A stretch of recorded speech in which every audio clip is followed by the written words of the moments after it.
Hello and happy birthday to Roy. Happy birthday to me. I am very old. Yes, Can't remember the rest of the words. and the day of this recording, the 4th of August. No, yes, the 4th of August. Yeah, it's 4th August. Yeah. It is Roy's birthday. He's officially turning 31. Yes, 31. Side eye, side eye. Side eye, side eye. Anyways, And I've just come hello. back from Coventry as well. Yeah. So, hello and welcome to the Clodcast. My name is Ben, and as you've heard, I'm here with Roy. This is a two-man today, Hey. and we're recording this on Roy's birthday. So, this Just always getting is drunk on Friday. so this is the week 1 recap. For anybody who has never seen a recap episode of ours, it works the following. We will go over 3 matches per division. This might go down to 2 matches per division if this video turns out to be way too long, just because we don't want every episode to be 2 hours plus, basically. Mm-hmm. But we will test out the 3 per division this week. If it's too long, we will go down to 2 per division. But anyways, yeah, we will watch the best games in our some of the best games in our opinion, and after that we will mention the current standings real quick, the kill leaders, and the Pokemon of the week, which I have yet to type in, but I will do while we record. So, Yeah, and also you need to share screen. oh fuck, ah, no, I finally done it.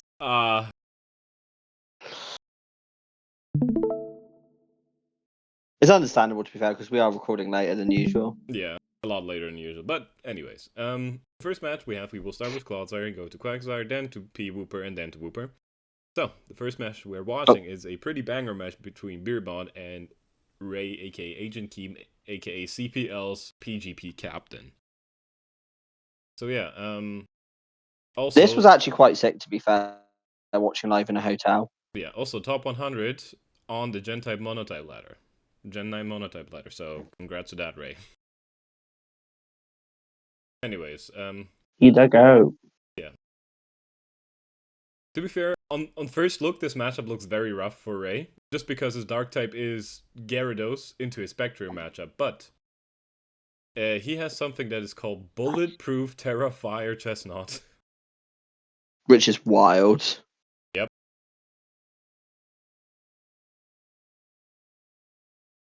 So,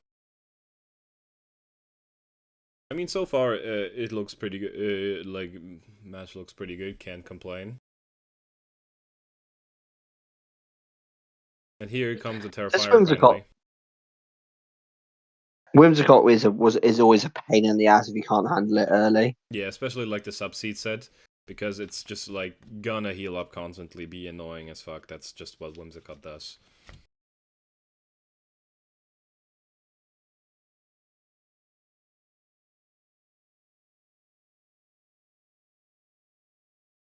Yep, and there is the sub broken again, but will it get recovery again?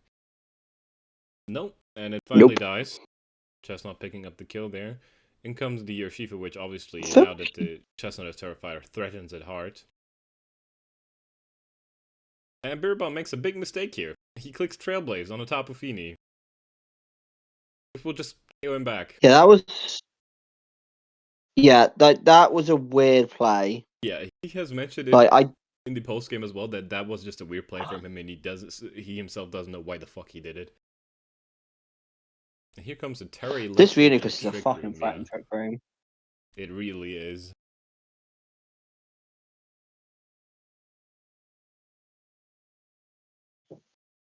Yep, picks up another kill. So 2 kills for the Reuniclus. And it's about to look like it's 3. Yep, 3 kills here, just in one game.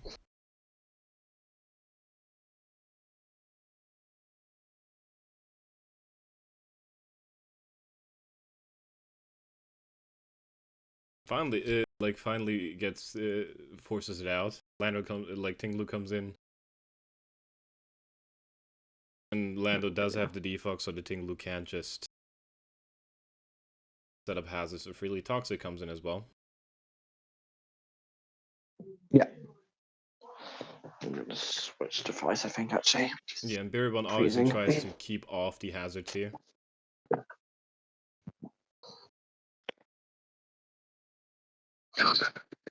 Which rocks. Yeah, clicks defog again, but Biribon makes the smart play, just rocks again while the Tinglu dies. Annoying thing for Bearbon is, it gets the rocks up before it dies, but yeah.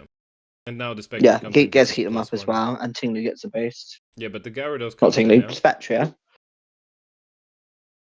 Obviously has the Molt Breaker, and the Draining Kiss does not do enough. It looks like a very bulky Gyarados set here. Fair. And it's obviously faster than the Reuniclus, and it doesn't kill the Heatran, but the Heatran does not kill back, as you see. So yeah, the Gyarados in the end cleans up the rest of the team, which brings the win to Ray's side. Pretty well played considering you lost your Chestnut relatively early in a Spectre matchup, but I feel like it was Spadef Gyarados really helped a lot here that was still there in the back. It was probably a backup, like just in case he had to lose Chestnut early. Yeah. I think if Bearbon played that better, it would be a much closer. It would have been even closer as well. I do question what he just definitely went for the Urshifu way too early. You need a chip on the Tapu Fini before going for that. Oh yeah, for sure. I feel like if the Urshifu was still there, they could have made the game a lot. That could have made the game a lot easier for them. Yeah.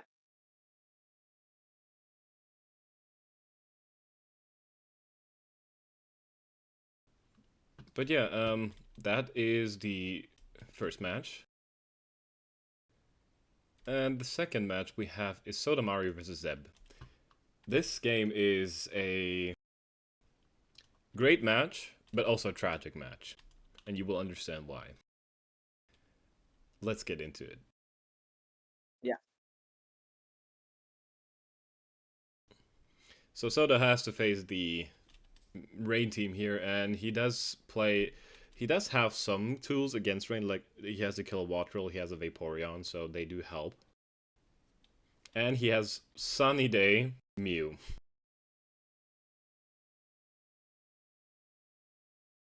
Sunny Day Mew's quite a cool rank. Also, the Synchronized for Nuzzle's quite nice as well. Yeah.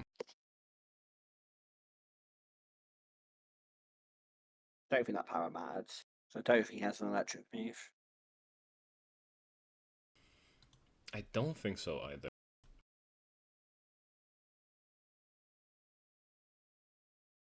I remember it being like Nox, Soft Boiled. Yeah, Zeb also smartly having a Muk that is faster than the Corviknight to taunt it and deny it defog. Yeah, that was some good prep on his part. Yeah. Ben, Soda, the fuck did you Kirk? Yeah.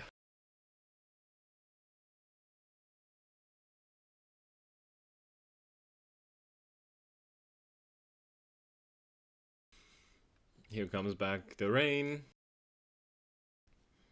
And this is like a turn where Soda could click defog, and he does. So he does get rid of that pesky T-Spike. Kilowattrel comes in on the obvious Electroshot. Volt absorbs it off, but Kilowattrel can't threaten the Arch here. Yeah, unless it's Terra like ground, it can't really do anything to Archaludon. Yeah, and here the Diancie does take a shit ton from the Electroshot. Ballsy to go for another Electroshot while the Kilowattrel was still in, I have to say. Yeah. But it works. Yeah, here Diancie goes down, but Arch is very chipped into Kilowattrel. But the good news for... Yeah. Which is super good for Soda as well, because that Arch is a problem, and if that Arch was like at full health, I don't think he could take it down now. Yeah. Here comes a Scald. And he clicks Scald again, and this is a roll. Why is this roll so important? Well, the Hatterene is, for one, it's paralyzed and is at 1%, but it clicks Healing Wish. That means the Archaludon, which Soda fought so hard to get low. And that basically ends the game for Soda. Yeah. Archalon is back at full health. And the game's over at this point. Like, really, it's just Soda trying to get differential now, I think, basically, because he doesn't really have a way. Waiting for Seb to make a mistake. Yeah, Soda has to hope Zeb makes a mistake so he can somehow get back into this game, but it's not going to be easy.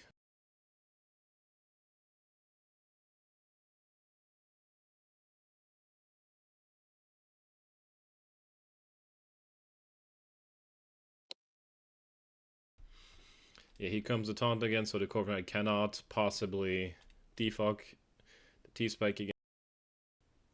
Mew comes back in because it is already paralyzed, so it won't take the T-Spike. Soda's playing this as good as he can, considering the whole situation.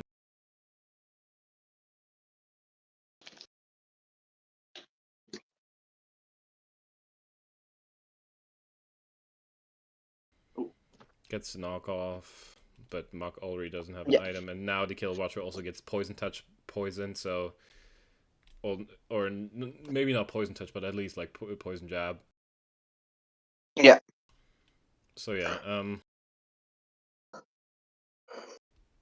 a few months already on a timer, like the Kill Watcher was already on a timer, and it looks kind of rough.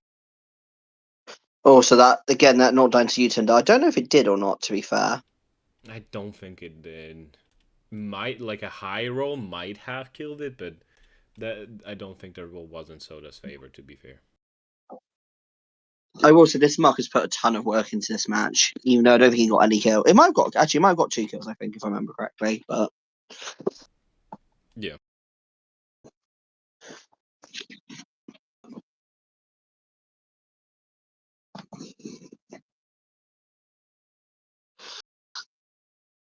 Newton again not killing.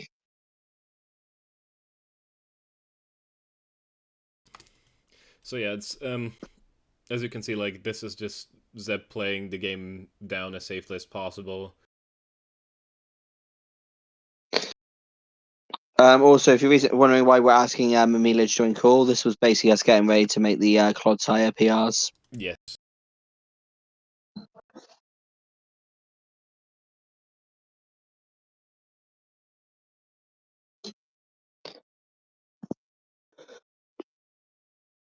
Finally, the muck goes down.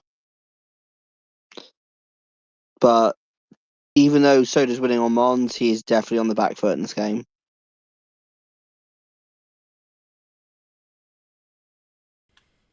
Yeah. Like they're even on Mons, but Soda is in no way, shape, or form ahead in this game.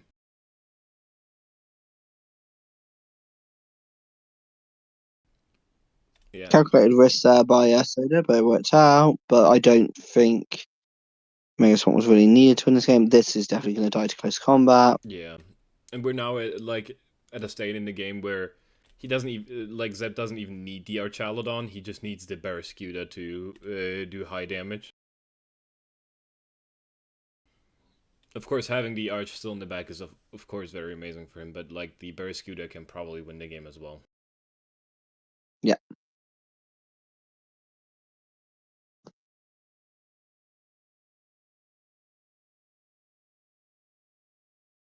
And this proceeds. Okay, no, never mind.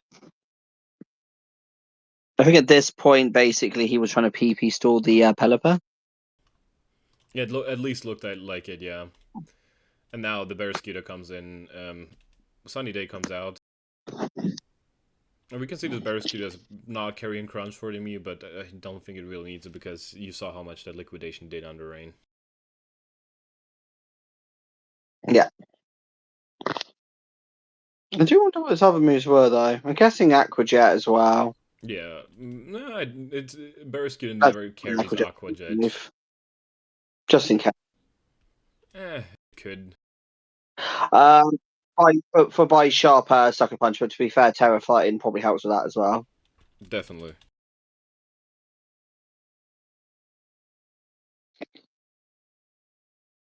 That's the only reason I see running Aqua Jet is just before buy shops to get run by shop Sucker Punch. If you don't live with Terra Fighting after close combat. Yeah. Mew snaps out of the confusion. And But, this proceeds to be the round of. This is just basically. Oh, okay, no, this one. Yeah, I'm just gonna speed it up at this point because it's just a lot of like stalling until it's time for the Barraskewda to come in and clean up. Raw Hurricane gets a confusion. Raw Hurricane hits. Raw Hurricane misses. Bisharp finally comes in. Risky switch. See, this was a very. That was. Yeah, that nearly could have been very costly. Yeah. And so they tried to get Zeb to click Scald on the Vaporeon just to get HP back, but Zeb is playing it down as safely as possible. Yeah. Zeb knows he's got the win locked up, so he doesn't take any risks. Yeah, he's not taking any risk with this one. And Para. And Para. And Para. And Para. And Para. And Para again. And Para again. And Para again. Yeah, yellow magic as we call it. That was honestly, the game was probably over anyway, but that was just basically like, nah, I'm just gonna just to hammer it home and just speed it up a bit. Oh, he did have Aqua Jet, I thought so. Yeah, he did have Aqua Jet in the end. Did reveal it, which in this game it was a nice bring for like the Bisharp, and the Kilowatt will can be faster than it outside of Rain if he is adamant, because with Rain he often will run adamant. Yeah, wouldn't shock me if it was adamant, like Mystic Water or something. Yeah. But yeah, that is game number 2. It's a very tragic game again because like that Hatterene living on 1% kind of cost Soda the game. Because I feel like he could have played around the other stuff a little bit better, but the fact that like there was an Archaludon still in the bag was very rough for him. Even though the Archaludon didn't see much play in this end game, it was still pretty rough. And the yellow magic, of course, as well. But yeah, which brings us to our last game of Clodsar we're gonna watch today, which is Order 66 versus Skyhops. Don't know if I've seen this one. It's a pretty interesting game, considering also we've ranked Skyhops' team pretty low, and he's playing in Order Electric terrain. Did at the time they are a good player as well. Yeah. But yeah, their team I do not like.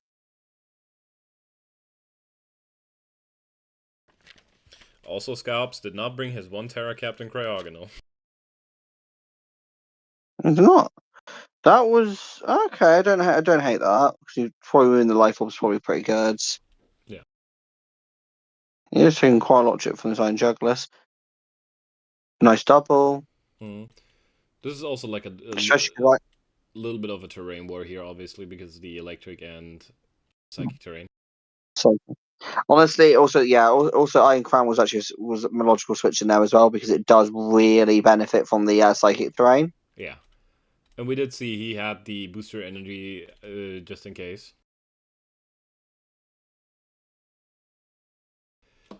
Rolling Moon goes down and now which is a smart bring as well. Flinches, so rip Terra Shell. And here comes the Terra Blast fighting, which almost kills it. But Terrapagos lives and just Terra Star Storms the Jugulus. I would say it might have been in rain, nearly in rain as well because of the... Yeah. But Terrapagos just goes down to the Coco, and now comes in the bundle with special attack boost, but it switches out on this Slowking as this Slowking looks pretty dangerous. This is going to be Trick Room, isn't it? Yep. Now, honestly, Trick Room makes sense because Seb's team is very focused on electric terrain. So if this is any game, Order's team. Sorry, I say Seb. Order's team feels very focused on like one mode, and that just allows Slowking to kind of actually go in here a bit as well.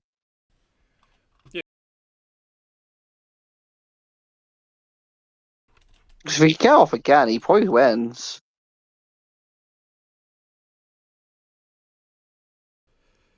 And as you can see, he takes a hit from the bundle, and the Trick Room comes back up.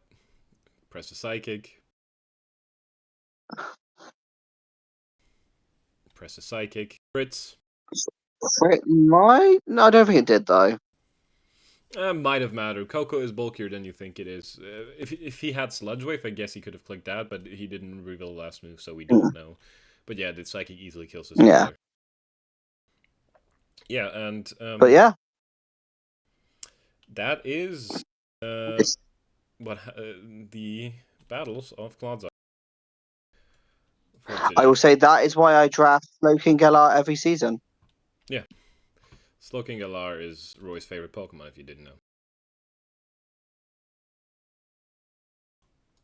Outside of Beware, of course. Now then, to the stats. We also had Fluvie versus Emperor Ari, which was also pretty close, but Emperor Ari did pull it out in the end with the combination of Gallade and Greninja. Then the next 3 games we all watched. Then we get to Sagebike versus Luster, which was a little bit of a stomp from Sagebike's side. Luster's team just couldn't handle Hydreigon plus Cinderace pretty well. Like, if you can see, like, what switches into, like, a Pyro Ball pretty well on this team. Nothing, really.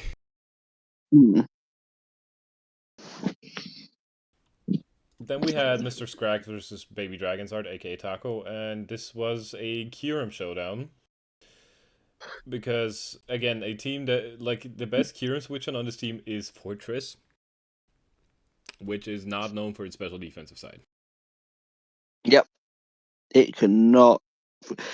Fortress, you'd rarely run AV on it anyway. It just basically does not take special hits. Bit of a weird steal like that. Yeah. Then we had Jacoda versus Aaron, which there was a little bit of luck involved in this game, but the Glamora did 6-0 Aaron in the end. It get 6 kills, not 6-0 Aaron, because it's a 5-0 game. Yeah. Rock Polish Glamora with Terra is a lethal threat that people need to prepare for, because honestly, offensive Glamora is best Glamora. Yeah.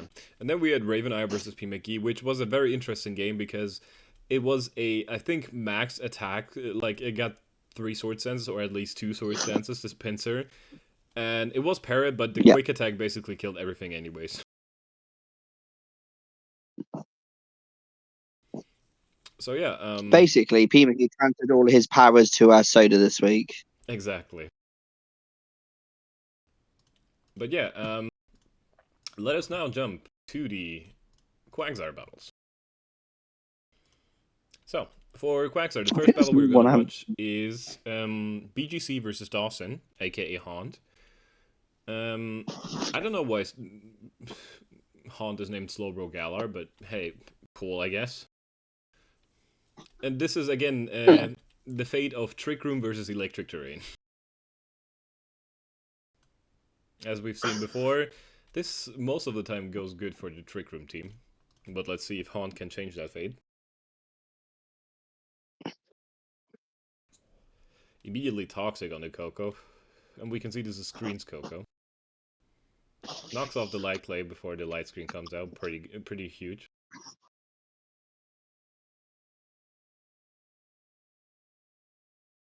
This is the most this Hero has done in years.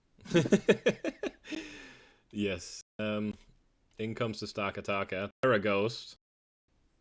Toxic misses, which is pretty huge here, honestly. Yeah, it was a really good call as well. As well, that Dragon Tail as well was rough. Yep. Forgets for the Altaria as well. Is that Mega Altaria? Yeah, that's a Mega Altaria. Regular. But since it didn't get off the Terra before, this Altaria sadly just gets sacrificed to the Dragon Tail at the rocks. In comes the Torrent, and that Bleak Wind actually does a good chunk of damage into this Stoice. It's a Mega Stoice. Yeah, decent as well. Yeah. And if the E-Terrain was up, there was a threat of Terrain Pulse, but as it was sadly not up for Dawson.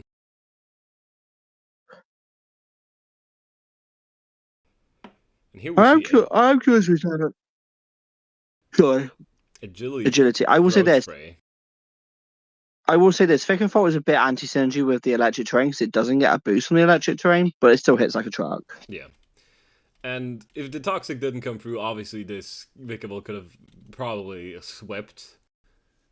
But as we see, BGC is just trying to stall it at this point, and it finally goes down to the Toxic, which means a big threat is neutralized. And now it looks very good for Haunt. But there's still I will say Terra Stack Attacker. with Trick Room, I will say Thickfoot was a good answer for the Trick Room on this team as well, because you see how he actually had an answer for Trick Room on his team, unlike Order, who just didn't have anything that could actually help him. The Reflect, though, is big, especially with Rocky Helmet, Rock, Skin, Garchomp. Yeah.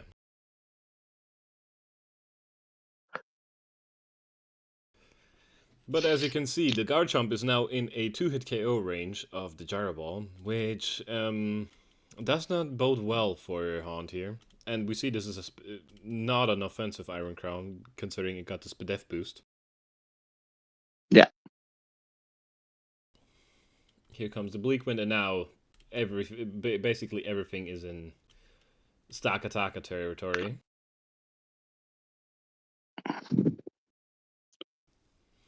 Here, just to spin to get the Stack Attacker in with as much HP as possible. Surfs. And here comes the Psychic Noise.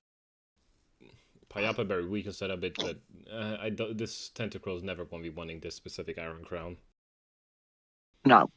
Yep. It needs Swords Dance, Swords Dance and Earthquake to do that. Yeah, here comes the Tachyon Cutter, but as we can see, the Stack Attack is now in prime range. Garchomp goes down to Rocks. Yeah. And now BGC has 3 turns to clean up this game. Yeah. Can Haunt survive 3 turns in Trick Room? Defense boost.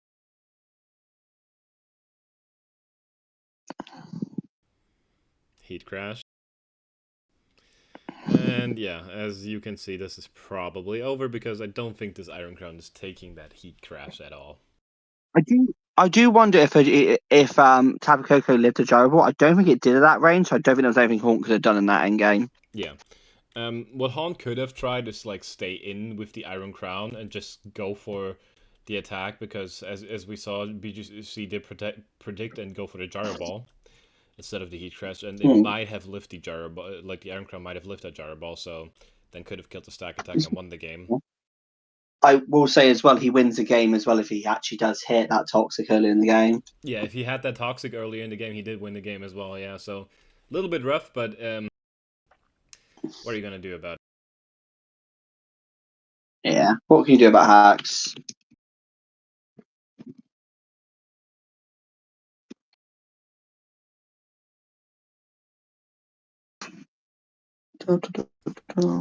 Oh, okay.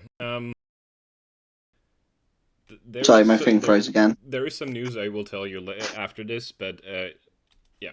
Okay. This is the first match of Quagsire. Second one, Roy. Oh, it's me. It's you versus the Burger. Which you have so proudly said Burger has never beaten you. Yeah, which is something I'm proud of because they're a very good player. Yeah. This was not an easy matchup coming into it. Let me get my team up so I can actually remember why I brought stuff, because it has been a while, because I played this game quite early because of poker. So I was away for a week. So game plan going in was Urshifu Single Strike was a menace. Was a key part of prep. Didn't even come. Arcanine was not prepped enough for, and in hindsight realised that if I had prepped for it more, I'll be honest, I would have, hindsight being 2020, I would have brought a different move on Gardevoir, because Gardevoir was basically the endgame cleaner, and the plan was have knockoff for Tinkerton to remove AV, because then I could get past Tinkerton, because it went in. Panafin was Scarf, Moltres was max defense, Seismitoad was AV, just have a special hitter as well, and it was quite good here as a special hitter and got some like stuff off. Iron Treads was Shuckerberry, spin lead, just to basically get my rocks up and counter stuff like Garchomp on lead. And Silly Sully, aka my Hydrapple, was a defensive Hydrapple with Terra Fairy, but it also had Nasty Plot as well to get some damage off. And their Terra is Terra Steel on the Arcanine, which becomes a lot more of a menace than we expected it would be in prep. So honestly, Hamburger did out prep me here, I think.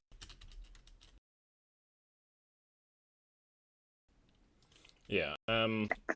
Well, you kind of spoiled it already a little bit, but let's get into the game. I mean, I've been out prepped before and hacked people to win. See hamburger. True. And And immediately also, we just well, see the yeah, Roarlock. 21 Moltres, it just gets it.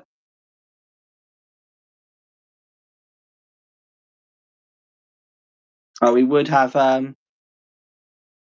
Oh shit! Oh yeah, I've just seen. Yeah, fuck. I hope he's okay.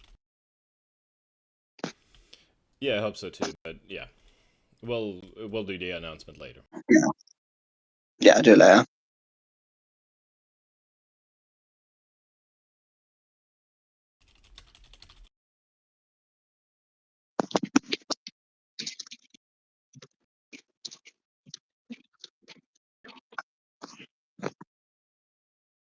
Sorry, I lost track of this game. I do apologise. Delmise, honestly, a lot of my game plan here was just to basically slow you on Delmise. This Arcanine ended up being way more of a threat than I thought it was going to be. And honestly, in hindsight, I wish I just clicked Earthbreak there. But I saw this as a free turn to get Palafin in and flip turn out because I'm Choice Scarf and I can get Palafin set up. And Moltres here was just, at this point, free click. I did consider going for like U-turn, but it wouldn't have mattered anyway. On the Latios here, the reason why I go out to this is because Sidesway's AEV, live any hit, and I just get the chance to do a free knockoff. Here, I actually did. I tried to stay and try and get the KO here because I thought this might have been in range. Oh, so it wasn't, and also, now you don't have rocks anymore.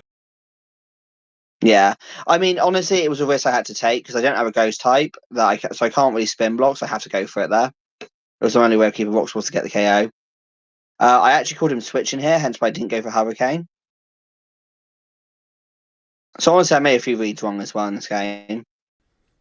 Yeah. At this point, I'm actually just sacking my Seismitoad off at this point. I'm just getting as much up on the Gelmise as possible.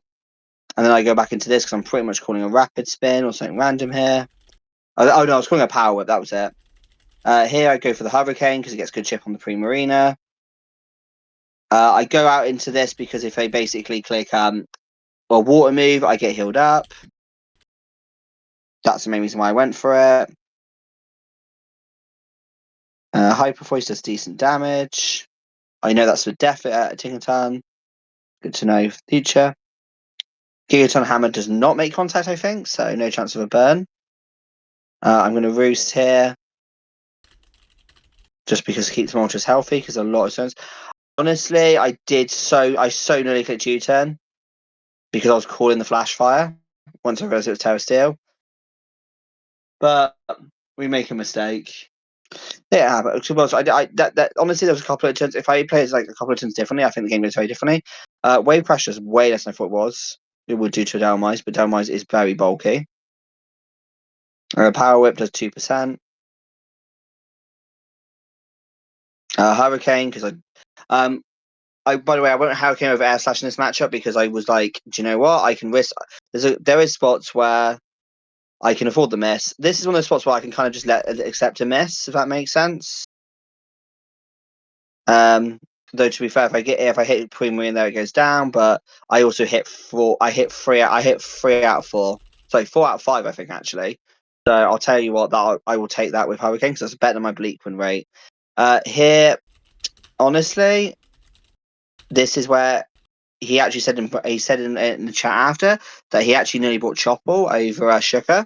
And if he bought Chopple, I think I actually get. If he bought Chopple, I basically get rid of this Mon, which would have been very handy. At this point, Moltres is kind of basically useless. I'm just sacking Moltres off and trying to get some health back on the Hydrapple in case I can set up again later.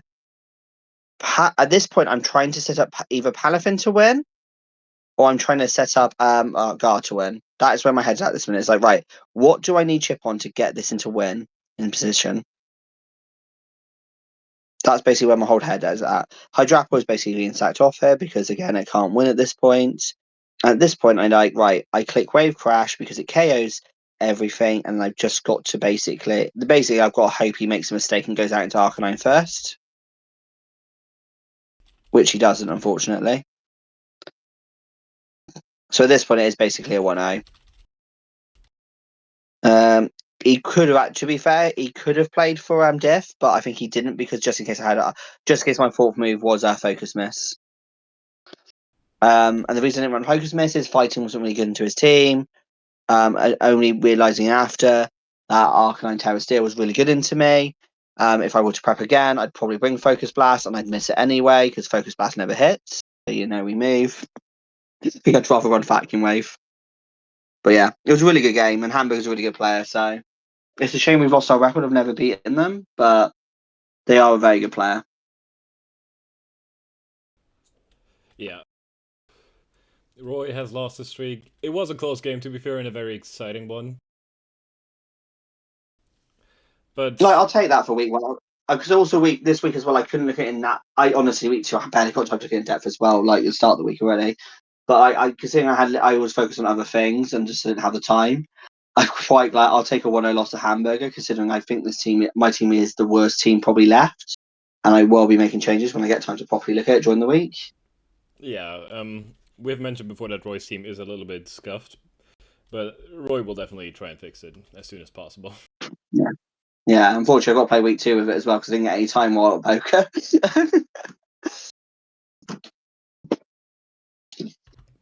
All right then. Last match for Quagsire today. We have Rena versus Bloop. They have. By the way, I think they faced in want to add playoffs. No, Bloop fought Ari. Rena has Bloop. Yeah.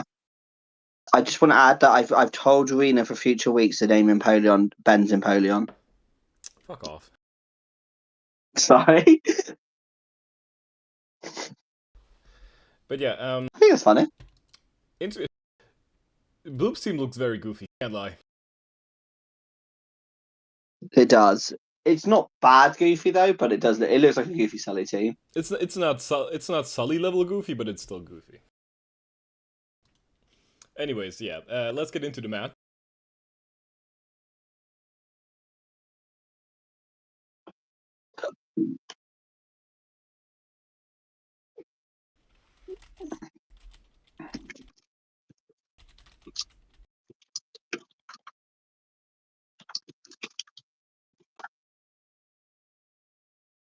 I like the fact that me, you, and Pay all just said the same thing right at the same time. Yeah.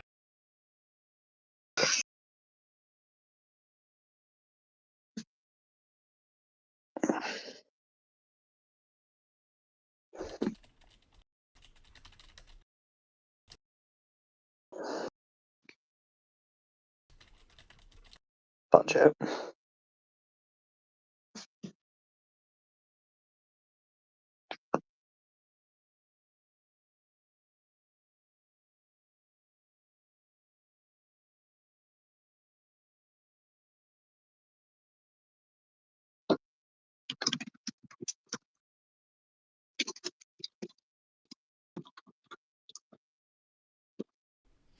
I'm gonna get my DMs flooded. Sorry.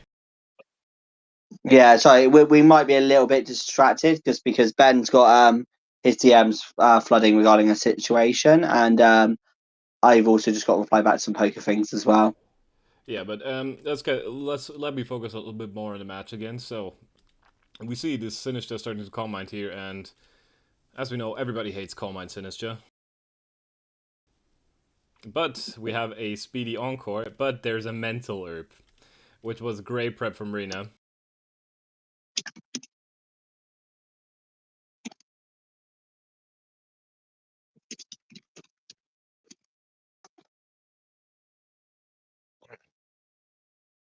Yeah, Mental was a really good bring. Yeah. In comes the Belly Bowl, takes a hit. And the Mudzil obviously is already poisoned. Intimidate, Heavy Slam here, which does a good chunk considering it's -1.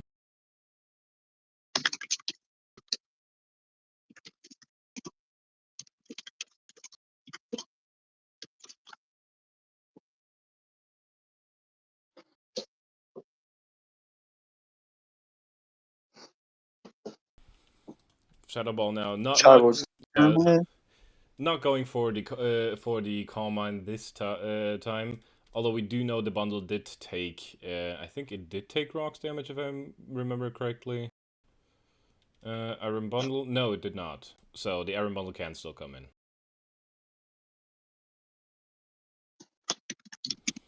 So yeah, just avoiding the encore obviously on the bundle because the mental herb is already taken up.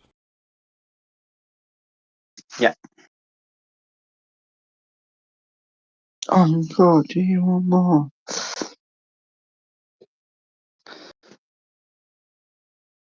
Honestly, Shram's such a good move because even on a mon with like no attack like Slow King, it's still doing really good healing. Yeah. There comes the bundle, and here's the sword stance. Now let's see, does this Gallade have Shadow Sneak? It does. So down goes the bundle, in comes Azov, which by the looks of it is Choice Scarf. It is, and kills the Gallade. Yeah. In comes King Gambino Assassino, and Pursuit kills. I don't know if this banned, because King Gambit is just that strong, but could be. Here comes the Willow, and Billy Bolt obviously doesn't mind it too much. And Bloop finally decides, okay, let's get rid of these rocks, because it starts to take down on him. Yeah. But a little bit of a problem we are looking at right now is that Bloop is kind of struggling to kill this Belly Bolt at the moment. Yeah, his Belly Bolt is just actually just like chunking everything. Yeah. And here comes the Sinister again, just taking that. It was a shocking chunk of money. And now we have the King Gambit in against the Slow King, and here he doesn't go for the pursuit, he just goes for the knockoff. Great play. Lives the Earthquake here and just goes for the knockoff again. Removing protective pads, which means, this game is gonna get a lot more difficult for Bloop, but it looks like he has a problem here anyways because his King Gambit did not die to the double Iron Bash. Mm-hmm. But still did survive, and King Gambit finally goes down. But there's still 3 other mons, and Mazel's finally gone. And I don't think this Rotom and Melmetal can really clear up the rest. Sinister does go down, but now in comes Empoleon, which just scalds. Doesn't do too much.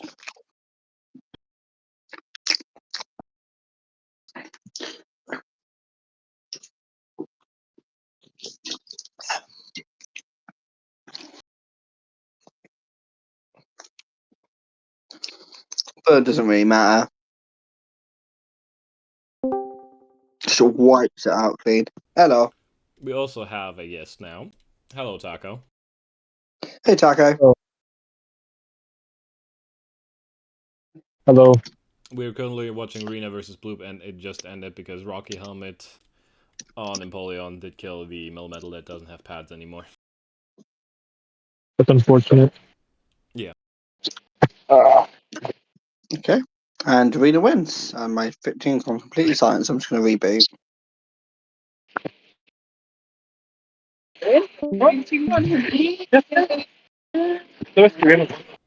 Okay, Roy's gone for a little bit. And there is Roy again.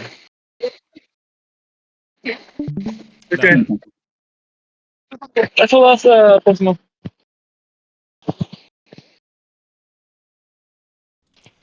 Let's get into Quagsire stats. With Awesome versus Pikachu. Wait, is Quagsire the first we're going over? Yeah, we already went over Claude, and now we're going over Quagsire stats currently. I missed it. The Awesome versus Pikachu we watched, and it was me versus Miles, which was a this game was closer than it had to be, just because I switched in my Medicham into the Vaporeon Scald, which immediately got burned. Yeah, that was a horrendous switch, by the way. I was watching it live, and I was just there like, "What the fuck were you doing?" Hey, I still won, okay? So it's fine. You still won, but yeah, but I was just there like, if you complain about hacks after this game, I'm going to just be like, "Why did you do that?" What other game do I watch? We watched Ray versus yeah, what was it? It was It was Ray versus Soda. Ray versus Beerbon, Skyhops versus Order, and Soda versus Zeb. Oh yeah. I watched the soda game. That was unfortunate. Yeah, we've talked about it. That 1% live on Hatterene was just very unfortunate. Then I know. for Quagsire, we had Fury versus Caps Lock, which was Fury was in control mostly. There was also not really a switch into that Terra Harkenine from Caps' side, so quite unfortunate matchup there. Delicious one. Then we had Ordinary versus Abiris, and we had a 6-0 here. The Nidoqueen putting in the absolute most work it could. I think this is the most work I've ever seen a Nidoqueen pull. Yeah, it really just absolutely went ham in this matchup. Yeah. Then we had Roy versus Hamburger. Then we have Zero Nod versus Nut, which for some reason the score is wrong because it's -2 versus +1 for some reason. Oh no! So the reason for that is Pay basically changed it so suicide kills don't count as kills, so you have to update on the schedule what the actual game result was. Yeah, well, So the game, none of the game result was 1-1, I think, right? I'll double check the doc now. What's going on there? I'm gonna open. I'll check it now. Right? It was 2-0. 2-0. Okay. Yeah, so just the stats being Can a I little have to walk? Can you have to walk for them? Yeah, Pay changed how the doc works because someone mentioned about the suicide kill, so that's why. My feet are cut off. And then we had Jfuka versus Siri, and this game was the unfortunate tale of Heatran goes down and Tapu Lele clears. Yeah. Like, as soon as Heatran was in Tapu Lele range or is killed, this Tapu Lele, Scarf Tapu Lele just went ham. Yeah, but those were the Quagsire battles. Which brings us to our new division, Paldean Wooper, aka Pooper, aka P-Wooper, whatever the fuck you want to call it. Yeah, and we have last season's Wooper champion, Gamer Not Found, versus City Ruiner. City Ruiner is, I think, Mangozy, right? Magnozy. Yeah, Magnozy. Mango. This was a super close game. Yeah. Let's watch it. And immediately here we have a Lopunny called Baby Dragonzord. That's cute. I like that. And huge play from Mango. Did not mega the Lopunny in case this floor just was Scarf, which it turns out it was. Nice read. Yeah. Grace period goats, then the Hydro Pump miss. Yeah. Did not miss this time. And for those people asking why he didn't just switch out, is because he was scouting to see if it was Scarf, so he knew for later in the game. Yeah. Here the Ogerpon takes Rocky Helmet damage from the Slow King.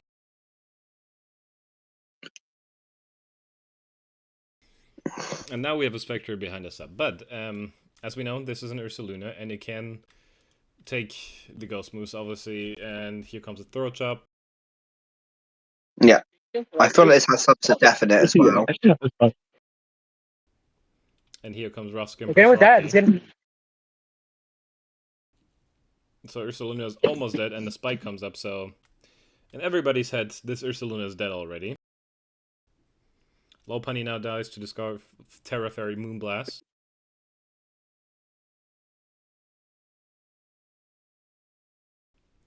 And here is a cursed Bramble Gas with Citrus Berry. Very much a cook. Oh, I don't have like. Bramble Gas comes back in. In comes Slow King again against the Ogerpon, which is looks like the check for it. Rocky Helmet goes down, and we saw how much that knockoff that saw the Evil Casual will kill in the end. And now the Florges is ready to pick up another kill, and the sacrifice here is Garchomp. In comes the Bishop, takes a Moonblast and knocks off that Scarf. Yeah, which is quite key, because then it means it can't outspeed the other stuff. Yeah. Bishop goes down in the process, but now Ogerpon is back in, and the Bramble Gas was chosen as the sacrifice of choice here. The non-boots bundle just goes for Ice Beam here because he does not have to risk the freeze dry. Here comes Terra Hat. Yeah. Takes the Ice Beam, uses Trick Room. Terra Hat is mids. Apparently.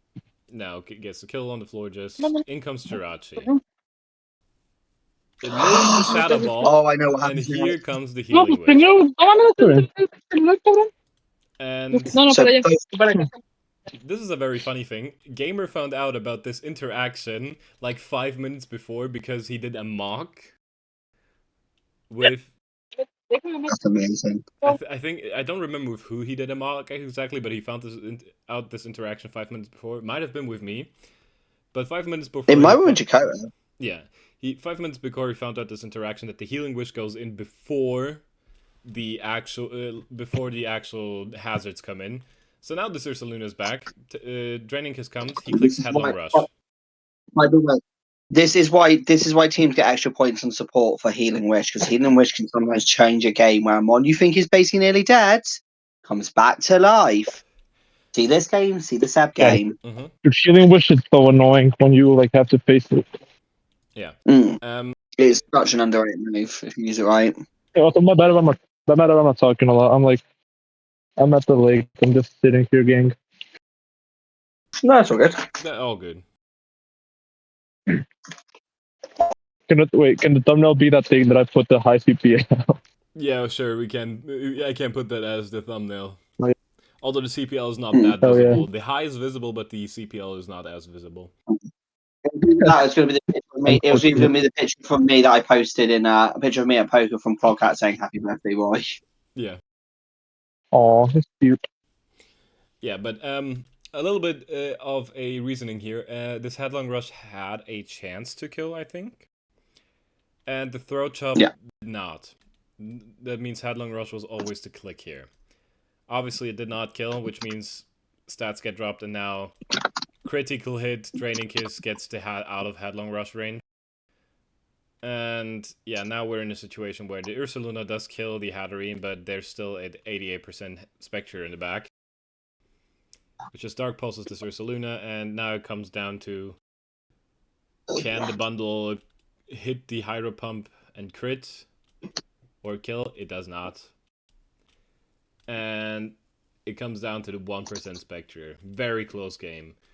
Mangos also plays in PGP for GDL, so Gamer put up a really good fight against that. Can't lie. This game could have went. Yeah, this is a fact.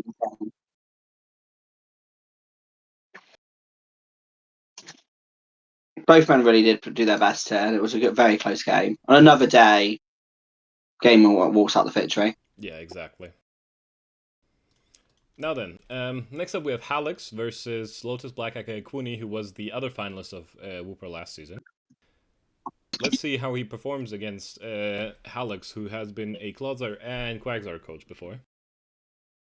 Oh, I picked this one because this was heat. This game was heat. There was some nice heat in this match. Yeah.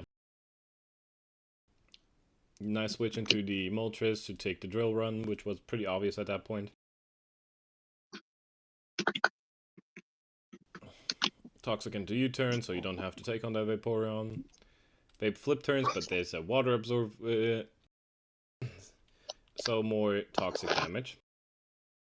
Which I will say, water absorb into a Terra Torterra team is quite ballsy, considering most people would expect underwear. Down goes the Telgla though, fucking. That was either a speed tie or Manaphy was just faster, depending on his Zapdos set. I lean towards it. Even defense Zapdos gets nukes there. To be fair. Yeah. And the Terra Star Stone. But yeah, this Manaphy. 58%. This Manaphy just basically breaks open the team quite quickly because obviously he's basically forced sack off his Terracos there as well. Yeah. Yeah, what's it? And we saw even if the Manaphy lost the speed tie to the Zapdos, it had a Wakanda so it guaranteed lived the Thunderbolt. Yeah. Beedrill does not do enough to the Moltres, so the Moltres just picks up the kill. And now we're here in a situation. We have a Torterra with a Shell Smash up, clicks Rock Blast, which obviously will annihilate this Moltres. Yeah. Now here comes the Terra Steel Endure Heracross. And by Endure we can guess Custap, which Cooney makes the switch into the Spiritomb.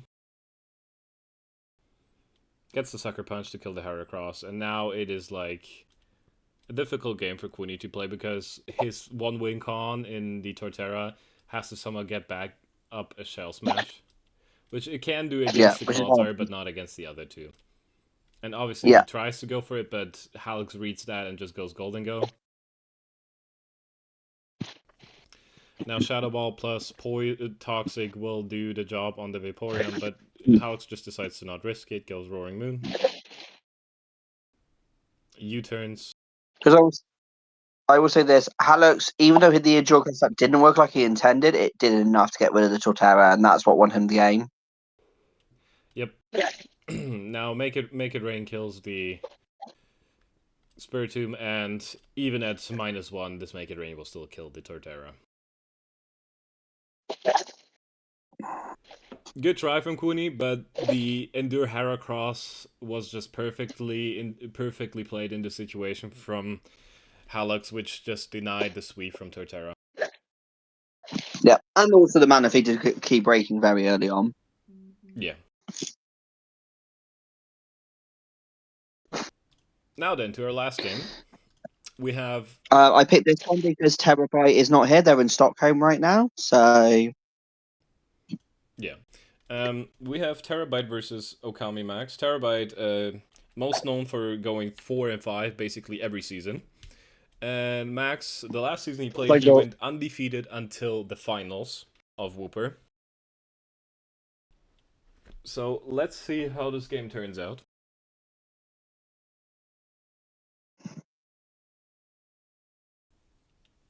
Huge Toxic miss already. Mm. And in comes Terra, Normal, Boom Burst, Spec Swallow. Munchlax is pretty bulky, but even then, that's... I don't know what Munchlax is doing back to a Swallow, though, to be fair.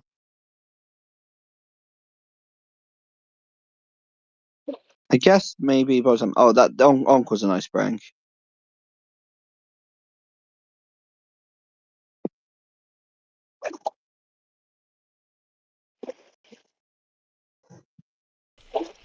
Here comes a Tom, which is pretty good, just to deny the potential Sword Stance on the Mawile. Also, Terra did not specifically prep anything for the Mawile, which is why he has a little bit of an issue against it. Because he thought the Mawile has too bad of a matchup into him.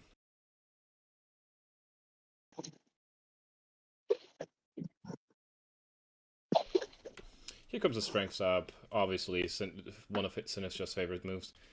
And now something has to be sacrificed to the Swallow again. Yeah. Because Munchlax can't take 2 hits, and I'm guessing Munchlax was the dead... What? Honestly, I don't get why you should just sack Munchlax. I'm not really sure what else it's here for, to be honest. Let's you can heal it up again.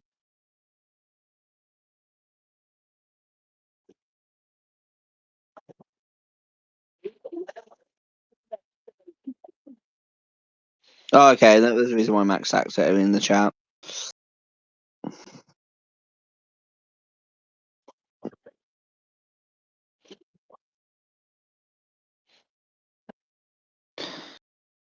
Munchlax doing recent damage, and Adamola basically dying is quite wild. I'm not sure why he's keeping the Munchlax around so hard. I'm trying to think what the Munchlax is actually here for. Yeah, I don't I feel really like get it Aloe either. had used. I get the Rotom Heat one maybe, but like, I'm not sure what the Munchlax is doing here over like an Aloe. Yeah. Pretty important miss by the Mawile, by the way, because it preserves HP on Araquanid. And now we have the specific Araquanid, which is made to fuck over the Sinistra.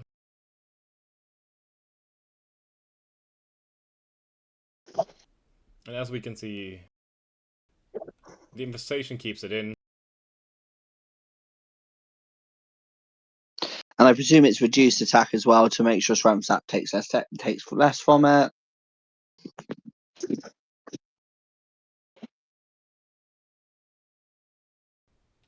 Strength Sap again. Araquanid trying to go for the Leech Life again. Another Calm Mind. Another Leech Life. Like, it looks like eventually the Sinistcha will win, but Terabyte has made something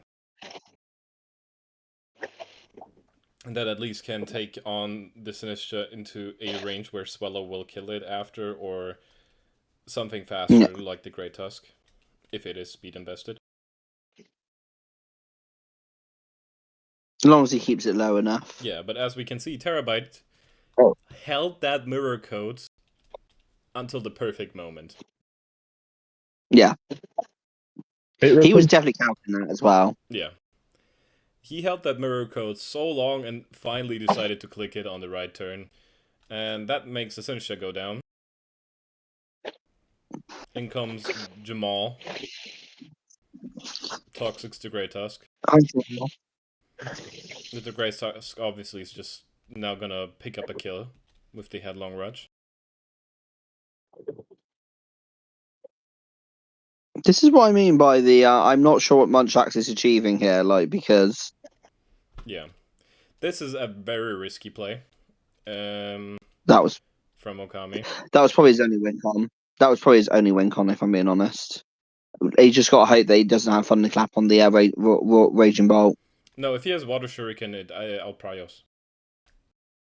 Oh, yeah, but, like... yeah, true, then he doesn't take any damage, you're right. Yeah, but as we can see here, Terra has prepared for this situation. He brought Quick Attack on Swallow, because he was pretty sure that Max would never quick Water Shuriken in this situation, which he didn't, which then in the end picked up the win for Terabyte. Yeah, because he's not expecting on a choice spec set, which is quite a cool tech, like... Okay, that's what... Okay, so it was here for the Swallow and clicks... Yeah, and now it's just Munchlax versus the world, and as we see, yeah. The Munchlax will not be able to take out that Raging Bolt. Yeah. Yeah, which brings Terabyte W. A rare thing. That me and Terabyte win week 1 in the same week. Actually, yeah, to be fair, most of the time you lose week 1, he wins week 1.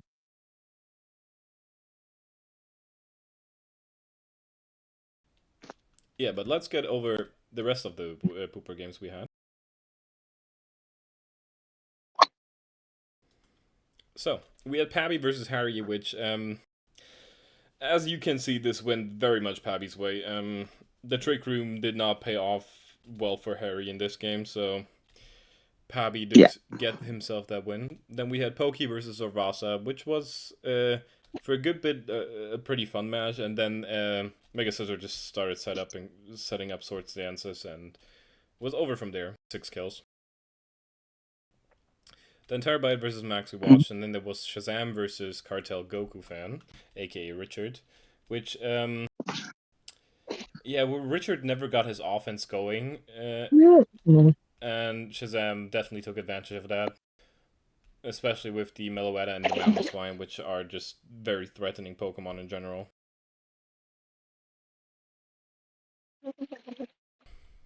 Then we had Grimace versus Orange, a 3-0, not a because stats are fucked up again here. Pretty good game from Grimace. Orange never got his rain offense going as he wanted to, and Grimace did play the game very well. He also had like Earth Power on Landed T specifically for Arch, which is just good prep. Or no, he didn't have no, it wasn't Earth Power. He still had Earthquake, but I think he was Scarf, something like that. Don't remember the exact game at the moment. Then Mango versus Game Over We Know was we've watched. Then we have, as the last game we didn't watch, G-Force versus Flower Sniffer. And Flower picked up 4 kills with his Arrow Ledge. And a 5-0 victory. Yeah, the solo set was very good, if I remember it correctly. Yeah. The Alolan Sandslash also died to Life Orb, hence why it is a 5-0 win, but Sandslash died to Life Orb, hence why G-Force didn't get to kill his mons. Exactly. But yeah, that was the Pooper recap. Now then, we will jump into Whooper. And as we can see, Payback! there is the weekly pay pick game. As tradition of the Clodcast, we will cover every single pay pick game, good or not. Why we do it? Honestly, just for fun. But yeah, let's get into it. We like shitting on Pay. Yeah, Pay Pig versus Freaky Slenderman. And immediately a pretty good lead for Pate. So Slenderman has to switch out. Pay Pig gets off the knockoff, and the eject button gets knocked off.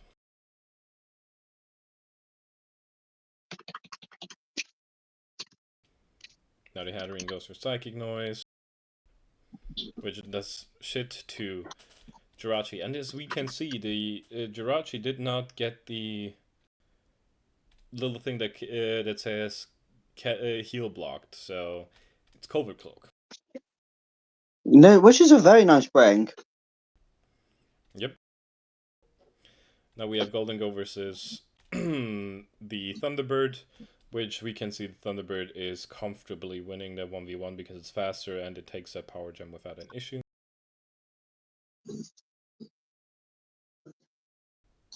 Back in comes the Ogre against the Florida Man. And knockoff does not do too much. Yeah, I'm gonna go. Bye bye. Bye bye, Taco. Bye-bye, Taco. Pate gets his spikes up. But now, yeah, at this point as well, not really much to switch into Sui and Arcanine, even with an Intimidate.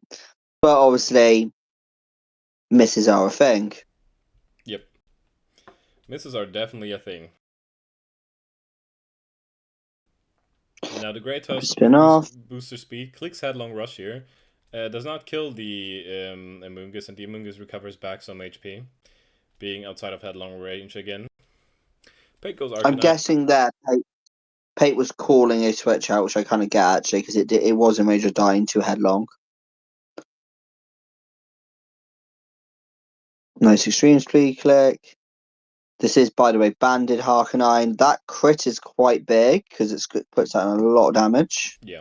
But actually, no, it's not because he gets a protect off. But I would love to D-Dance if he actually had D-Dance on it. I actually love the D-Dance calling the protect there. Yeah. Florida Man survives on 1%, but Morgan is faster, so just U-turns after. Pate gets in the Hatterene, and Jirachi comes back in, as this Jirachi is made to beat this Hatterene under any circumstance. Yeah, especially with the Wish Protect. Yep. Pushes Pushes back up, goes into a Moongus, which obviously can take a knockoff pretty well because it doesn't have an item anymore. In comes the Outrage, though, which is pretty interesting because now comes in the Iron Valiant. Yeah, this is where you need a plan for Iron Valiant because you've just given it 3 Calm Minds with a speed boost. Yep. Gets off another Calm Mind. And Knockoff he was clicked. stays in and knock off? And here comes the third Calm Mind, which is just greedy at that point. U-turn was clicked. Okay, so pause. Slenderman did defend himself in chat because I agree. Slenderman says they needed it to kill Hatterin. I'm kind of the mentality of I still think you can get away. I get it. Like he doesn't need to keep Hatterin, but he basically I think at that point you're not getting much more off. And you've already seen Extreme Speed Terra Normal, and Terra Normal Extreme Speed is you are in range of dying to. I think you get more worth of just clicking the Moonblast there. Yeah. I get your reasoning why you clicked the Calm Mind 3 times, but you also have to keep in mind that if this Roaring Moon damages you one more time, you get into a range where this Harkonine Extreme Speed can kill you if it's Choice Banded. And you've seen it do damage before, so you probably know it's Choice Banded. Jirachi switches in, clicks Wish. Goes back into Iron Valiant. Dragon Dance was clicked this time. But he just switches out into Golden Go. Golden Go takes a Moonblast. And now dies to Shadow Ball. In comes the Hatterene. And Jirachi comes back in. Psychic Noise is clicked. switch back into Iron Valiant. Which was, I don't like that switch back. I really hate that. That was probably a predict into the Roaring Moon, and it failed. And now the Iron Valiant is paralyzed, so... That basically lost me. I get it. I don't think it's a word. I honestly don't think it's a bad play. I just don't know if I like it because it was too risky. Yeah. The only out they have, really, is at this point if they are a Sword Stance Infernape with Mach Punch for the Roaring Moon. Yeah. And obviously enough to live in extreme speed. I'm guessing it might have been a roll on the Zapdos, so hence probably why they went into Zapdos first. In comes the big Roaring Moon, clicks knockoff on Rachi. Rachi goes down. And in comes the Infernape. I feel like they gave up at that point because they didn't protect the Rachi when they probably should have done. Yeah. And just at least try and get a bit more. And as we see, this Infernape wouldn't have won the game anyways because it's Life Orb. But it didn't even kill the Hatterene, which in the end gave Pate, of all people, a win. Pate starting in the season with a win is actually pretty common, but most of the time that's his only win. Yeah. It's only downhill from here, Pate. It's only downhill from here. Yeah. Next up, we have Midnight, who is a friend of Aaron and Ordinaries, versus Iger, who is a person who can confidently say they have 6-0 Pate before. Maybe it hasn't. And just look at Iger's team.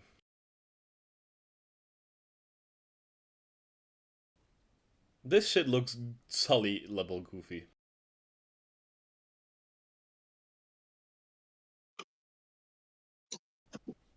Anyways, yeah, this is a very weird team. Like, I will say this: Toucannon's probably top 5 favorite mons to use because it's just funny, but it's definitely not a good mon. But this definitely fits into the goofy ass Sully team. Yeah. Especially the life cards. Yeah, let's get into the game.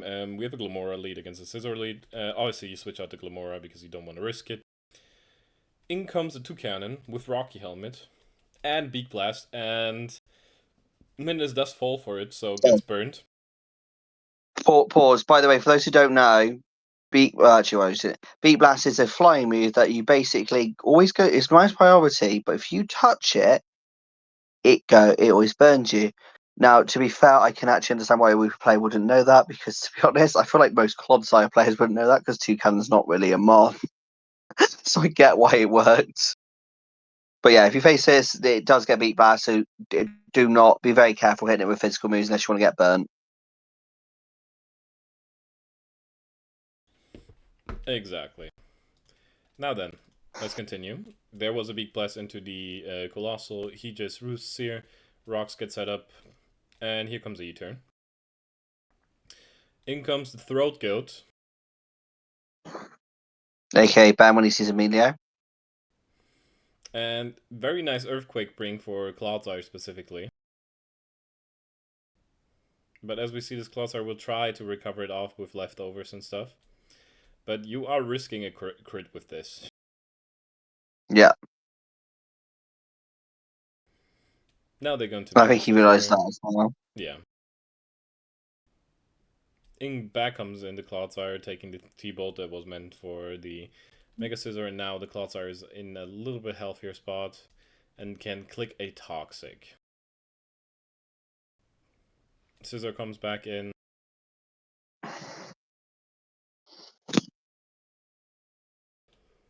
And now finally goes down to the Thunderbolt. In comes Annihilate, which just substitutes up into a Draco, and Raging Bolt is now -2. You could have tried to sub there again.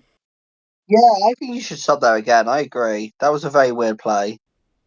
Yeah. Though actually, maybe he realised after that the Toucannon was always coming in, because then depends what the set is. You can probably bulk up in its face, like actually if you sub there.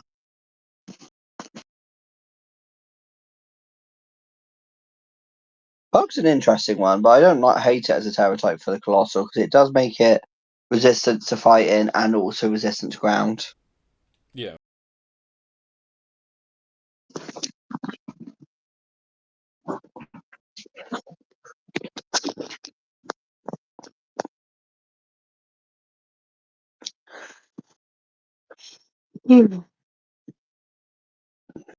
No roost for the Toucannon.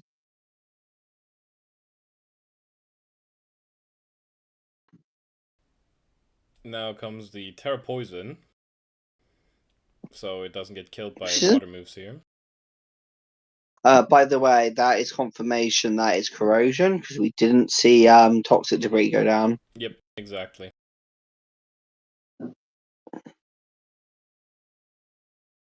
That new animation for Rangers is very cool.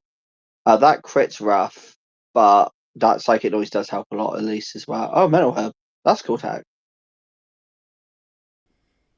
Yep, here's the Rage Fist.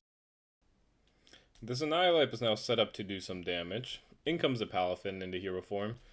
Doesn't even click the Jet Punch. Clicks the Wave Crash straight up. I'm guessing. Yeah, I guess it was a. Oh yeah, okay. It would have broken. It would have broken sub. Okay. Yeah. We also saw that the Annihilate is faster than the Palafin, which was very interesting. Yeah. So that's definitely either Adamant Palafin. Yeah, it must be Adamant. I'm guessing.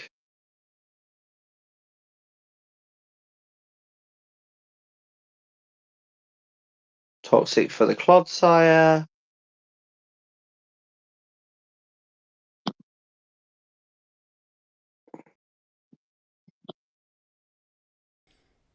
Okay, so this is a store. This is basically a store Glamora. Yes. So it's basically this is basically a Salazzle set. Yeah, it's basically a Salazzle set, exactly.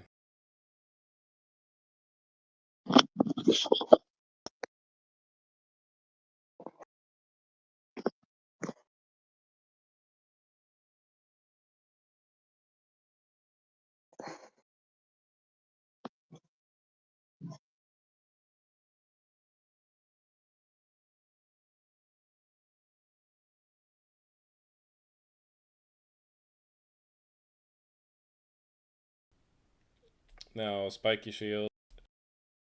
I don't get why you don't just click Power Gem there. Well, actually, no, you get outsped. Never mind. Yeah, you get Power Gem's the right play.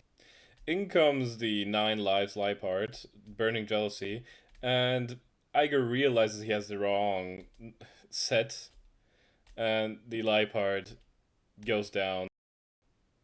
Had a Rocky helmet as well, which did take out the Colossal with it, but it wasn't enough for Saves the win. diff. Yeah, saves diff, but wasn't enough for the win. And Midness wins this one. Pretty good win for him for his first game.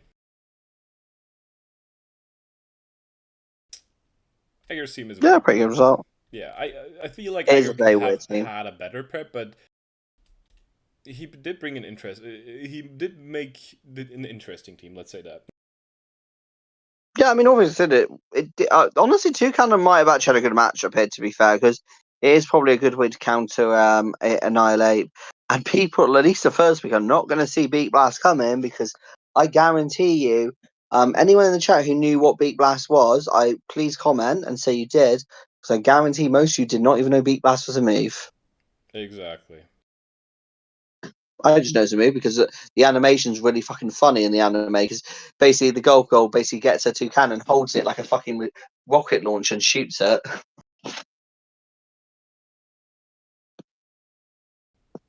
Now then, for the final game Anyway. we're watching today, we have Lillian Official versus Terminal, which looks pretty interesting. There's also a Monkey Dory on my screen. Yeah. Football. Hmm.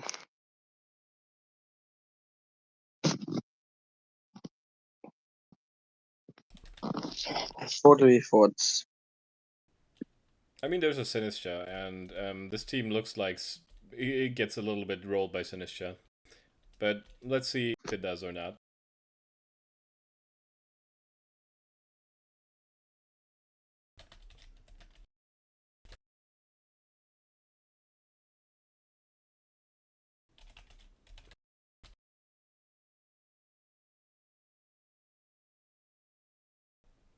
so far, nothing too crazy. Just some momentum. Now a Moonblast, but the Rosalie Berry wasn't enough. Yep. Which might have been a mistake on the EVs for Terminal. Steel Beam Cobalion, also very interesting bring. But it's a Drain Punch, another close combat Medicham, as we see. And Mew, which is obviously a great counter to Medicham, as Medicham does kind of struggle to bulky Psychic. Yeah. Now we have a Bleak Windstorm, and we have a Pitaya Berry Electrode. But the Electrode was not made fast enough. Because of the... Well, it was probably made fast enough, but we did have the Bleak Wind speed drop, which was very unfortunate. That's quite rough, because that would actually probably put in some work out today. Yeah. And Pyro Ball miss. Pyro Ball miss as well. Sucker Punch does take out the Monkey Dory, though.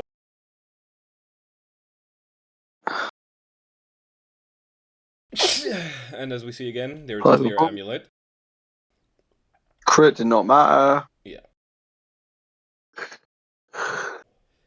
And the Dark Pulse crit... That might have mattered. Might have mattered, yeah. Here comes the Fake Out. Maybe that's really strong, but that's just quite bulky. Yeah, and the Medicham does not take out the Blastoise, and the Water Pulse does take the Medicham out. Torn comes in, U-turns, takes some Life Orb Chip, and in comes the Lando. In comes Mew, and just presses Ice Beam. Now it comes down to can Torn kill the Mew? As we see, it does not, and the Ice Beam takes out the Torn. Yeah, probably need a crit or more, even more than, to be honest. Yeah, take it out.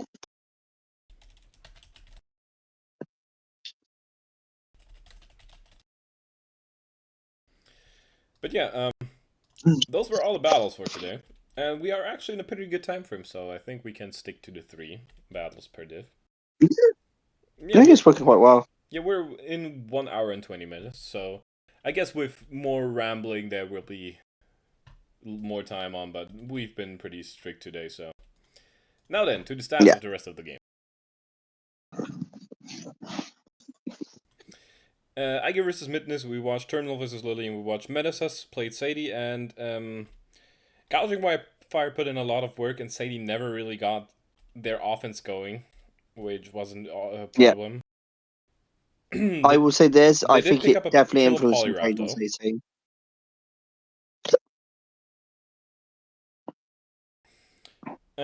Because she definitely made some changes after that loss. Yeah, Sadie did make some changes after the PR video release as well. And now then, some random Minecrafter versus Savage Raccoon. We had an FF win for some random Minecrafter here. There was some scheduling issues, and Savage Raccoon then was not able to play on Sunday, which resulted in the FF win for some random Minecrafter. Then we had Mystic versus Trod, and this looks harder than it is. Trod did put up a really good battle. This is also for Trod's first draft league, so considering they went to a 4-0, which was a closer 4-0 than it looks like, pretty good for against a player like Mystic, who is probably a little too talented for Wooper, but we will see in the following weeks. This was a game I nearly picked as well, because it is closer than it looks on paper. Trod did a really good effort this week. Yeah. Then we had Paypick versus Freaky Slenderman, which we watched. Then we had Penis versus Rose. And Mega Venusaur put in a shit ton of work for Penis here. Didn't even bring his Spectrier against Rose because, well, there's a Dragapult, so. And then lastly, we had Allison versus Riptide, and the TLDR of the game is Earthworm is basically a mon a lot of mons can just set up on. So let me give some background to this game. One, I just want to say, Rose, if you're listening at this point, I just want to say I did tell you Sack would win at least one game. I was right. Ha ha ha ha. 2, yeah, Sack literally specifically built his side guard to set up on a Orphan, because I did actually question in prep. I was like, oh, okay, you got Scale Shot and 1,000 Arrows. Do you not have anything to hit Orphan? Is Orphan not a problem? It's like, no, I can set up on it because it doesn't pressure me back. And this is why Awful is someone I don't like using, because it's such setup fodder. If it got Dragon Tail or Roar or Whirlwind or just something to phase next gen, I'd actually use it because it's got quite a good core ability, great with hazards, setup potential, but it's just so passive if you don't play it right, and it can just be set up fodder for stuff like Zygarde. Which in theory it should wall.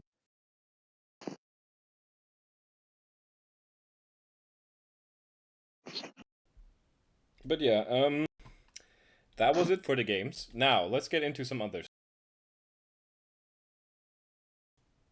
First of all, the Pokemon of the week.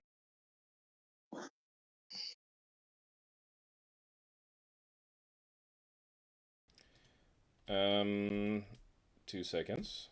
There we go. No is. So, for Clodsire, third place is Slowking Galar from Skyhops. Second place is P. Mickey's Pinsir Mega, and first place is Glamora from Jakoto, which did get a 6-0. Then, for Quagsire, it's Ordinaire's Nidoqueen with 4 kills. Then Tapu Lele from Siri, aka Cry, with 5 kills. And then Stack Attacker from BGC with 5 kills. It was a tie between Lele and Staka. I just chose Staka because it dodged the Toxic, which basically won BGC the match. Then for Paldean Wooper, we have the Swallow from Terabyte with, I think, 3 kills. It was a tie for third place, but I just chose the Swallow because of the quick attack in the end. Then we have... I think... Yes? Sorry, just to pause you. For future weeks, if there's a tie, shall we go with the Mon with the lower point value for the tie? Because then you get more fun Mons in there. True, could do that. Then second place is Ceruledge with 4 kills from Flower Sniffer. And number 1 is Pokey's Mega Scissor, which got 6 kills. Then for Wooper, at number 3 we have Annihilate from Midness with, I think it was 4 kills. Then Venusaur Mega from Penis with also 4 kills. And then at number 1 is Zygarde from Allison with 5 kills. So yeah, those are the Pokemon of the week. Then we will quickly go over the standings and the kill leader. First, the standings. Let's start with Clodsire. In last place, we have Raveneye at 01 minus 6.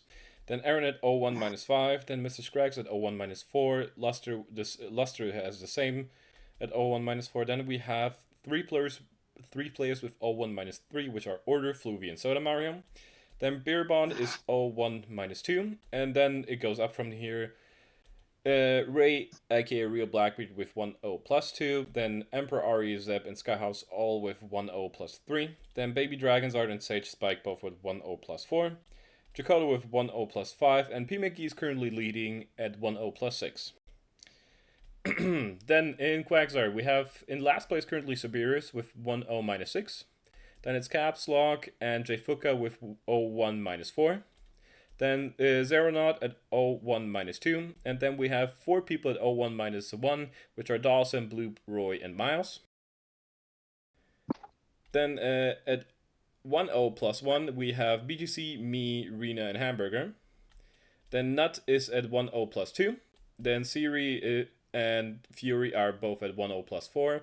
And Ordinary is currently leading at 1-0 plus 6. Then for Pooper, in last place is currently a tie between GeForce and Harry at both at 01 minus 5. Then we have Zorvas at 01 minus 4. Then we have 4 people at 01 minus 3, which are Orange, Quooney, Cartel, and Max. And then Gamer Not Found is at 01 minus 1.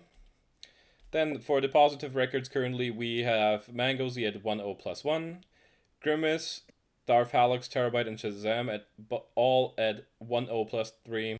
Then Pokey at 1-0 plus 4. Pabby and Flower Sniffer tied for first place currently at 1-0 plus 5. And then we have Wooper. In last place currently Riptide at 0-1 minus 5.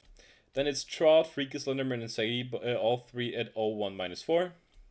Then Rose, Savage Raccoon, and Iger all at 0-1 minus 3. And then Terminal at 0-1 minus 2. Then for the positive records, Lillian at 1-0 plus 2.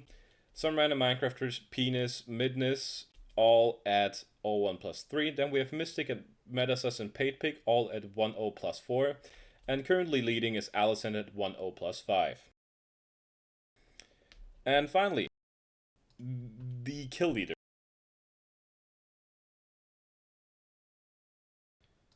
I will really quickly go over him. So, for Cloudsider, we have at 10th place PMcGee's Darkrai with 2 kills. Then Sage Spikes, Hydreigon, and Cinderace with 2 kills each. Barraskewda of Zeb with 2 kills. Barrybonds, Reuniclus has 3 kills currently in 6th place. Also with 3 kills but no deaths are Kyurem and Gyarados Mega from Baby Dragon's Art and Ray respectively. Then PMcGee's Pinsir Mega has 4 kills, Slowking Galar from Skyops has 5 kills, and Glamora from Jacoda has 6 kills.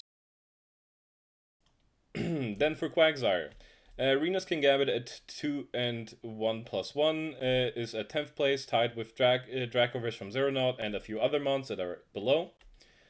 Then we have Fury's Scizor Mega, which is 2 and 0. At 8th place, Melmetal from Bloop at 3 and 1 in 7th place. Then we have Arcanine Hisui from Fury, Arcanine Regular from Hamburger, and Electrode Hisui from Not All at 3 and 0. Then we have Ordinary's Nidoqueen in 3rd place with 4 kills, Stack Attacker from BGC with 5 kills, tied for 1st place with Series Tapu Lele also with 5 kills. Then for Pooper, we have in 10th place Flower Sniffer's Baxcalibur, which is 2 and 0, tied with a lot of mons, which are Halix's Golden Go in 11th place, Spectre from Mango in 9th place, Sceptile Mega from Pabby in 8th place, Shazam's Mamoswine and Shazam's Meloetta also all with 2-0. Then GamerNut Found's Florges is in 5th place at 3-1. Then we have a tie between Iron Treads and Swallow from Pabby and from Terabyte. Then in 2nd place is Ceruledge from Flower Sniffer. And in 1st place is Pokey's Scizor Mega. And finally we have Wooper. In 10th place, tied with a few other mons, is Tapu Lele from Trot. Then we have Mew from Lillian Official 2-0, tied with Rhyperior from Mystic, Jolteon from Mystic, and Paidpig's Arcanine Hisui. Then we have Metasus's Gouging Fire and Paidpig's Roaring Moon, both tied at 3-0. Then tied for 2nd place are Penis's Mega Venusaur and Annihilate from Midness at 4-0, and 1st place is currently Allison's Zygarde 50%. Yeah, that is basically all. I have three main thoughts on the kill leaders at the moment. 1, Glow King being top 2 is beautiful. 2, Arcanine and Arcanine 3 being right next to each other is very cute. And also 3, the more things change, the more they stay the same. Allison is top of kill leaders in Reaper once again.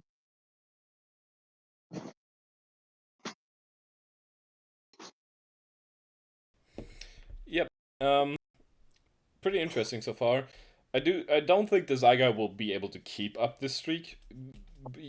Zach, obviously, IK Allison can obviously prove me wrong, but pretty interesting to see so far. But this is just week 1. There's a lot of stuff that can still change. The 6-0 mons the mons that got like 4 kills plus will obviously probably stay in the top 10 or at like close to it for now at least.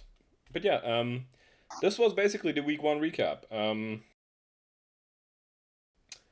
Roy, do you have anything else to say about how week 1 went? No, not at the moment. Like I honestly, I'm pretty.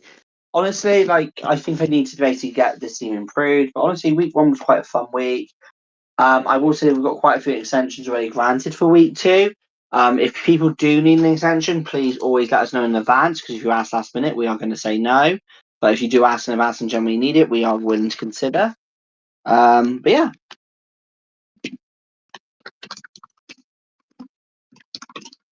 Got any final thoughts? Not really. I think week 1 went pretty well. More 6-0s, like we've had 2 6-0s, which is pretty interesting. But yeah. So far, a few games went expected, a few games did not. But hey, it's week 1. There's still gonna be a lot of changes. No, yeah, because there'll be a lot of changes. Because quite a few teams have changed already as well. Yeah, exactly. But yeah, this was the week 1 recap. Thank you guys for watching, and we were the Clodcast. We will be back with week 2 next week, and there will be 2 PR videos probably releasing this week. So yeah, thank you for watching, and have a good time, guys. Goodbye.